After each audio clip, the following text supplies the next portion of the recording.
Pessoal, tudo bem? Oi, tudo bem? Meu nome é Emily, sou mestre na agricultura orgânica. E meu nome é André, eu sou biólogo e nós dois trabalhamos com sistemas agroflorestais, com produção, pesquisa, consultoria e cursos. Hoje a gente vai falar um pouco sobre as nossas experiências com a agroecologia.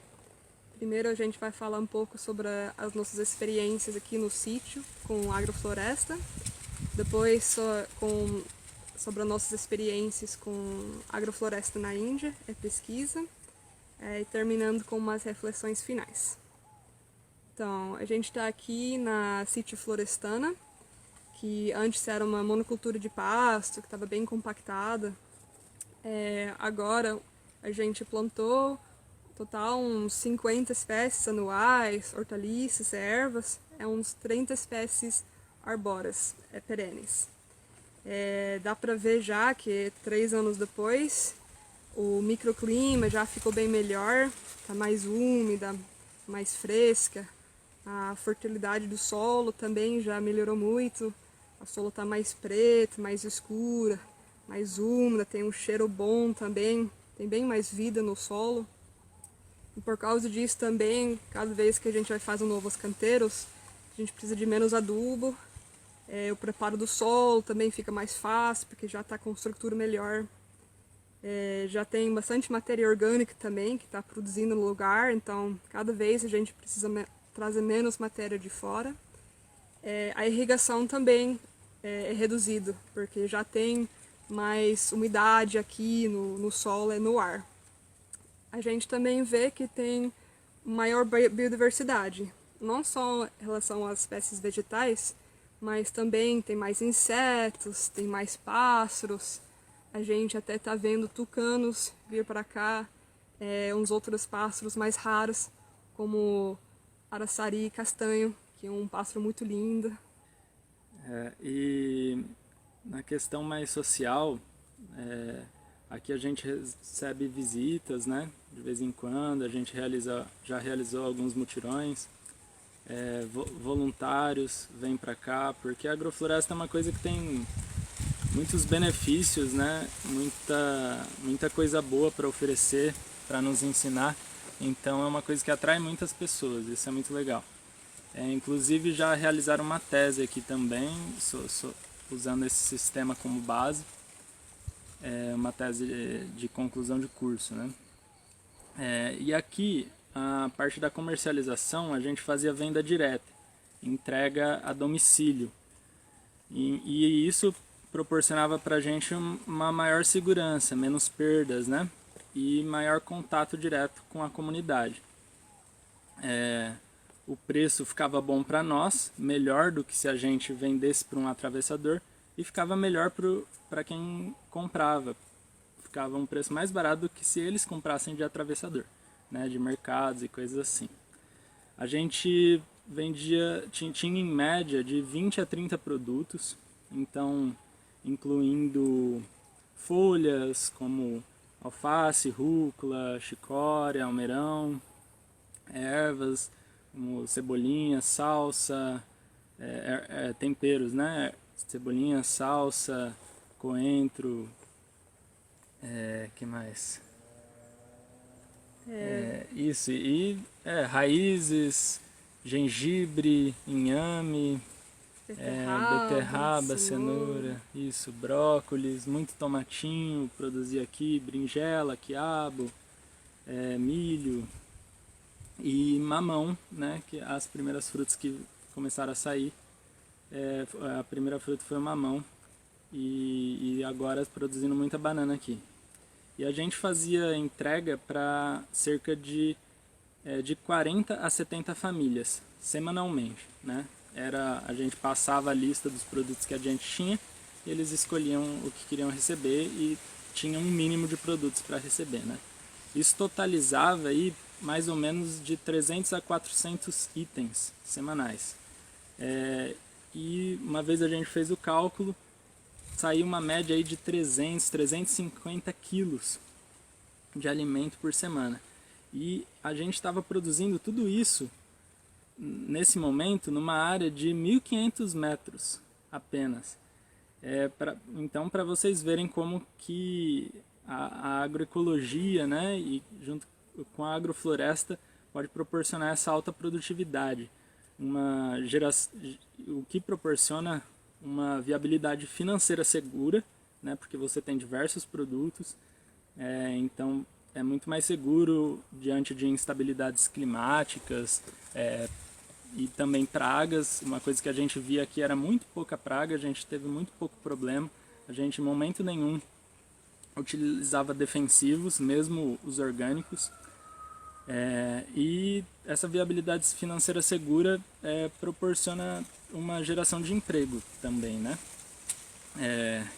E em relação aos produtos, eles tinham um ótimo sabor, né? Para alguns produtos específicos, como a berinjela, o sabor era muito diferenciado. Os clientes falavam muito isso.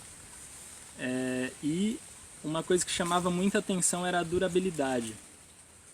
E tanto a gente quanto os clientes, a gente percebia que os produtos duravam muito, semanas, mais de mês na geladeira, enquanto que muitos produtos, quando você compra aí em mercado ou outros lugares, de um dia para o outro, ou em poucos dias, menos de uma semana, já amarelou, já murchou, já começou a estragar.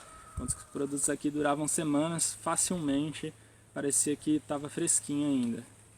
Então era um produto de alta qualidade. E aí ano passado a gente foi para a Índia desenvolver um projeto de pesquisa lá, em agrofloresta. Lá a gente implantou diversas áreas de agrofloresta com diferentes desenhos, né, diferentes arranjos agroflorestais, testando diversos consórcios, diversas combinações de plantas e o efeito da cobertura vegetal morta nos plantios. Essa cobertura vegetal morta que é também chamada de mulch orgânico, né? Então, basicamente aqui a gente vai trazer alguns resultados gerais para vocês sobre essa pesquisa, alguns resultados que a gente acha muito legal. Basicamente comparando 3 áreas de lá. Uma área de agrofloresta com cobertura vegetal, outra área de agrofloresta sem cobertura vegetal e uma área de monocultivo orgânico sem cobertura vegetal, como geralmente é feito por aí em plantios orgânicos, né? É uma coisa bem disseminada e dá pra gente encontrar bastante. Então a gente estava comparando a agrofloresta com o monocultivo e sendo que uma agrofloresta tinha cobertura e a outra não. Todas essas comparações que a gente vai mostrar aqui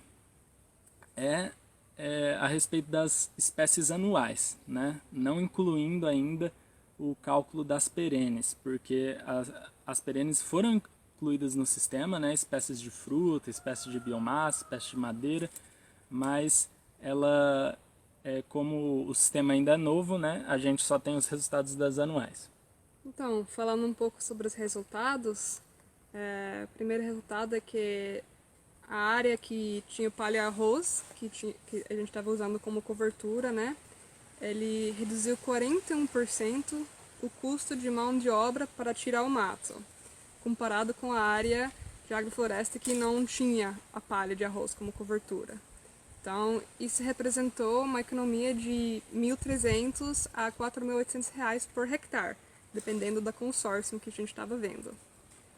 Outra coisa que a gente viu é que o agrofloresta com cobertura manteve 16% maior umidade nos primeiros 5 centímetros do solo, comparado com a área que não tinha cobertura. Então, mais umidade também no solo. Outra coisa era que a área com cobertura tinha menor mortalidade de mudas e manteve a média 11% maior população de plantas comparado com a área sem cobertura. E aí, os cultivos principais dos consórcios de agrofloresta com cobertura tiveram em média 41% maior produtividade comparada às áreas de monocultivo orgânico sem cobertura vegetal.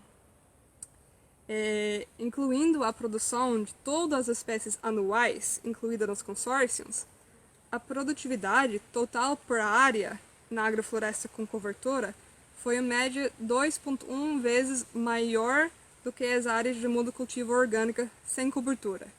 Isso sem contar com as espécies perenes que também estavam plantadas. Então, a agrofloresta com cobertura produz mais do dobro da área de monocultivo orgânico, só em termos anuais.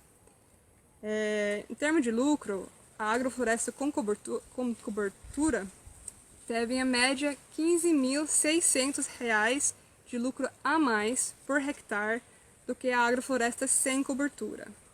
E teve em média R$ 20.800 de lucro a mais por hectare do que a monocultivo orgânico sem cobertura. Mais uma vez mostrando o efeito benéfico do mulch na economia, e nesse caso principalmente porque boa parte da produção na agrofloresta foi de açafrão e gengibre, plantas mais sensíveis à exposição dos seus rizomas. A cobertura teve um efeito muito bom na produção delas. Pessoal, através desses dados que a gente trouxe aqui, né, rapidinho, dá para ver que a agroecologia é uma ótima forma de aumentar os lucros, né, de maneira segura e resiliente. Mas o mais importante é que ela faz isso, ela proporciona isso para a gente, ao mesmo tempo que regenera os solos, regula o microclima, favorece o ciclo da água, sequestra muito carbono, gera habitat para a biodiversidade, revitaliza a vida no campo, e melhora a qualidade de vida das pessoas que participam desse processo. Aumenta a saúde, a segurança e a soberania alimentar. Então, a agroecologia, mais do que uma forma de aumentar os lucros e de atender demandas no mercado, é uma forma de transformar paradigmas. Ela transforma formas de ver o mundo, né? Ela tem a capacidade de transformar a cultura, de uma cultura de escassez para uma cultura de abundância. A agroecologia proporciona isso, pois ela dá a chance para a gente de nos reaproximar da natureza e aí aprender com ela, né? Proporciona refletirmos sobre as nossas crenças e nossos modos de ser no mundo enquanto indivíduos e enquanto sociedade. Então, quando questionamos o paradigma dominante e temos experiências profundas na natureza e nos comprometemos com a saúde integral, pessoal, social e ecológica, é que mudanças profundas realmente começam a acontecer. De uma maneira geral, a gente revaloriza a vida como um todo. A gente repensa as formas como a gente se relaciona com a vida, incluindo nossas relações com nós mesmos, com outros humanos e com os reinos da natureza. E aí, para concluir, a gente queria falar um pouco aqui que não necessariamente você precisa ter uma terra, né, para fazer agroecologia. Ter um sítio, né? A realidade de muitas pessoas é na cidade, né? Mora no meio urbano e tudo. Mas a partir desse questionamento que a gente começa a fazer, dessa experiência com a natureza, é possível a gente realizar ações simples no nosso dia a dia que contribuem para as causas da agroecologia, né?